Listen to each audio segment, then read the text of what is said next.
හොඳයි සුබදේශන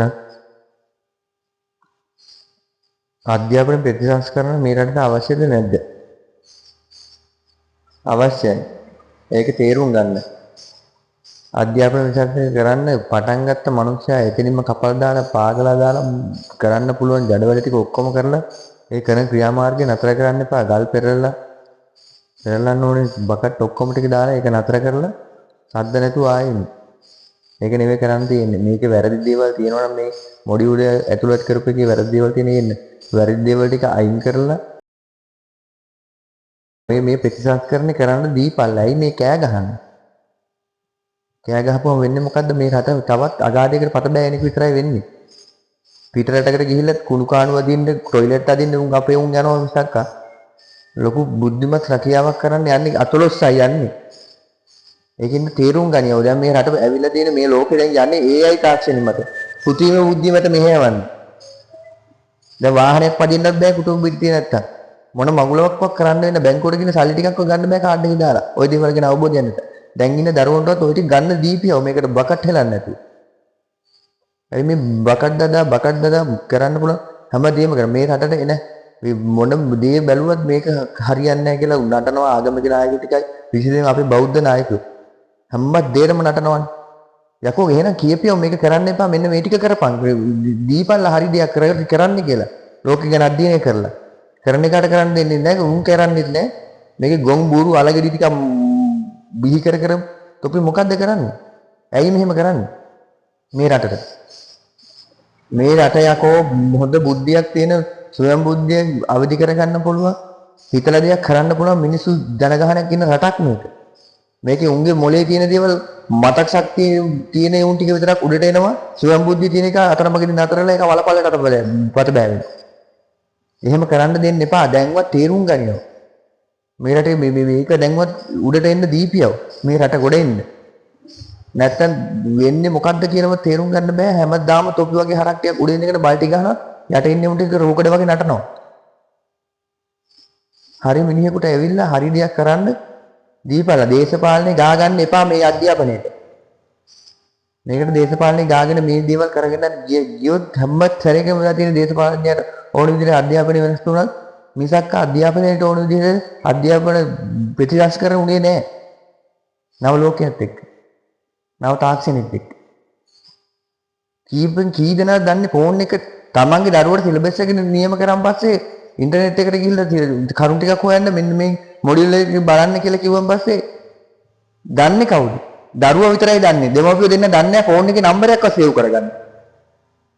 තව ඉස්සරහට ඔයිට වැඩි දේවල් එනවා. අපි ඉගෙන ගත්තේ නැතත් අපිට ඒවා භාවිතා කරන්න සිද්ධ වෙනවා. යකෝ ඒවා භාවිතා කරනකොට මේ දෙමව්පියන්ට ඒ දරුවන්ට ඒ කියන අවබෝධයක් තියෙන්න ඕනේ. පරතරෙටම යන්න ඕනේ. ඒ වස්සට යනකොට විවිධ පැති තියෙනවා.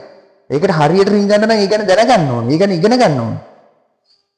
ඒ ගැන ඉගෙන ගන්න නැතුව මේ රෙද්දවල් කරන්න දෙන්නේ නැතුව මේ ප්‍රතිසංස්කරණ කරන්නේ කොහොමද ඉගෙන ගන්න? ඇයි මේ නව ලෝකෙට යන්න දෙන්නේ නැත්තේ? හිර කරන්නේ. හැමදාම උනේ මේක හැමදාම කරන්නේ මේක. යකෝ දේශපාලනේ වැඩක් නෑ. දේශපාලනේ අවුරුදු 5ක් වෙනවා. අවුරුදු 5න් වෙන පහට වෙනස් වෙනවා. ඒක වැඩක් නෑ. මේ කරන ප්‍රතිසංස්කරණ හරියට තොපි දෙගොල්ලෝ ඔක්කොම එකතු වෙලා දේශපාලන වශයෙන් හරි මොන කෙන්ගෙඩින් හරි එකතු වෙලා මේ රට හදපියව. යකෝ දැන්වත් දෙපැත්තට ඇදි බබල් ගම් වගේ තොපි මරා ගන්න එපා. මිනිසුන්ට ඒක තේරිලා තියෙන්නේ. මිනිසුන්ට කරන්න දෙයක් නැති ඉන්න තමයි තොපිටක් දීලා තියෙන්නේ. බලන්න. තොපිත් මේ අවුරුදු 5 හාගත්තොත් එහෙම හාගත්තම තමයි. මේ රට ගොඩ ගන්න එකක්වත් නැති වෙයි. ඒකින්ද දෙයි හාමුදුරන්ගේ පිහිටෙන් තියෙන මේ මලහිලව්ව තේරුම් අරගෙන තොපි පස්ස බේද ඔක්කොම ටික එකතු වෙලා මේ ප්‍රතිසංස්කරණ ටික කරලා මේ රටට හොඳ දෙයක් කරපියා. තොපි ඌරෝ වගේ මහත් වෙලා ඇස්ගෙඩි ඉලි පැනලා මූණ වල දිහා බලන්න බෑ බහූබූතයෝ වගේ. ඒකෙම තේරෙන තොපි යපිලා තියෙන්නේ කොහොමද කියලා. මිනිසු රූපෙත් නෑ තොපි නිකන් අර වාමන රූප වගේ වෙලා තියෙන්නේ.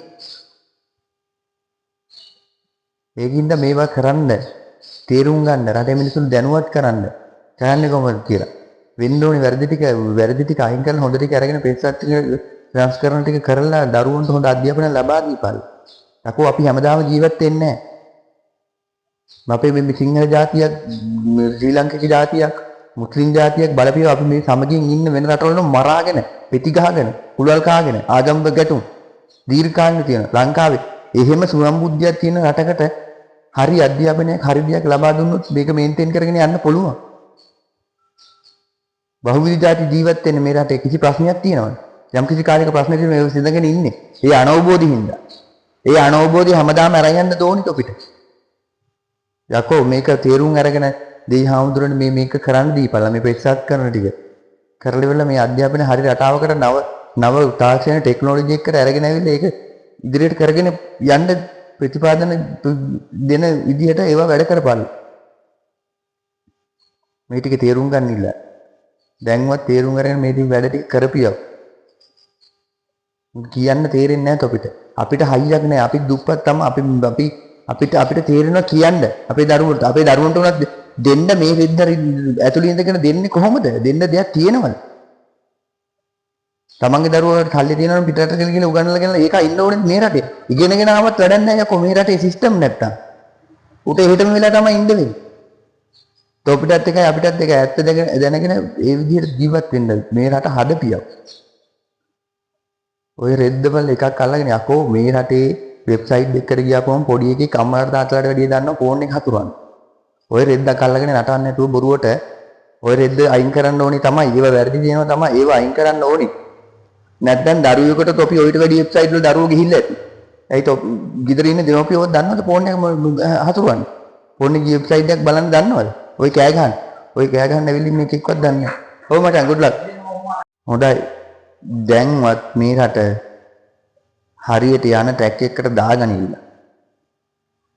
අවුරුදු 5න් පහට පුද්ගලික න්‍යායපත්‍ර වලට මේ රට ක්‍රියාත්මක කරන්න දෙන්නේ නැතුව ස්ථීරසාර වැඩපිළිවෙලකට දියත් කරලා මේ රටට හරි තැනකට ගනින්න. යකෝ යටිතල පහසුකම් දිනු කරනවාවත් මෙව නෙවෙයි අධ්‍යාපනය තමයි දිනු කරන්න ඕනේ. රටකට යටිපතල පහසුකම් ඔය කියන හැම රෙද්දක්ම දිනු වෙලයි සෞඛ්‍ය මානවිකම් ඔය රෙද්ද වල ටික ඔක්කොම දිනු වෙලයි මේ රටේ ඉන්න මිනිස්සුන්ගේ මොළ ටික හැදුනා. ඒ රූල්ස් වලට හැදෙයි ඒව හදන්න බෑ. ගහේ දැල්ලෙන් නගින්න බෑ බෝල ගහ මුලින් ඉඳන් යන්න ඕනේ. ගහේ දැල්ලෙන් නැගලා බෙල් කඩා ගන්න නැතුව ගහේ මුලින් ඉඳන් උඩට යන හැටි උගන්වන්න පුළුවන්. අල්ලගන්නේ වැරදි තැනින්ම. ප්‍රභාදහම ගැන අවබෝධයක් තියෙන මේ පරිසරය ගැන අවබෝධයක් තියෙන දරුවෝ ටිකක් බිහි කරගන්න. දෙමව්පියන්ගේ දහඩි සුවඳ අඳුරන දෙමව්පියෝ මහන්සි වෙන මහන්සියලා තීරුම් ගන්න පුළුවන්. නැත්තම් අවුරුදු 5 වෙනකොට 5 වසරේ ශිෂ්‍යත්වය ලියනකොට උගේ මොලේ පුරවලා ඉවරයි. හැම දරුවම ශිෂ්‍යත්වය පාස් කරන්න පාස්සිය පන්ති පාලා එක වසරේ ඉඳලා පන්තියව. ඇයි මේ උත්තර පත්‍ර පේපර් කොච්චර විකුණුනද අවුරුද්දකට? ප්‍රශ්න පත්‍ර පේපර් කොච්චර විකුණුනද අවුරුද්දකට? උත්තර පත්‍රය ප්‍රශ්න පත්‍රය කියන්නේ කටපාඩම් කරන මගුල්. ඒ කටපාඩම් කරන්න ඕනින් හින්දා තමයි ටික විතර විකිනේ. කටපාඩම් කරලා විභාග ලියලා පාස් වෙන ඩිග්‍රී නෙවෙයි මොනවා ගත්තත් වැඩක් නැහැ. මේ මනුස්සයා රොබෝ කෙනෙක්. යකෝ මේක කාර්මික වශයෙන් තාක්ෂණික වශයෙන් හැම වශයෙන්ම දියුණු වෙන්න පුළුවන් නේ. මනුස්සයෙක්ගේ දරුවෙක්ගේ තියෙන ස්වයං බුද්ධියට සහායක් දුන්නොත්. ඒ දරුවා හිතන දේ පැත්තෙන් යවන්න පුළුවන් නම් හැකියාවට රැකියාව. වදයක් වෙන්නේ නැහැ. හැකියාවක් තියෙන මනුස්සයෙකුට ඒ හැකියාවම රැකියාවක් වුණා පස්සේ මේ රට දියුණු වෙනවා බලන් ඉන්න.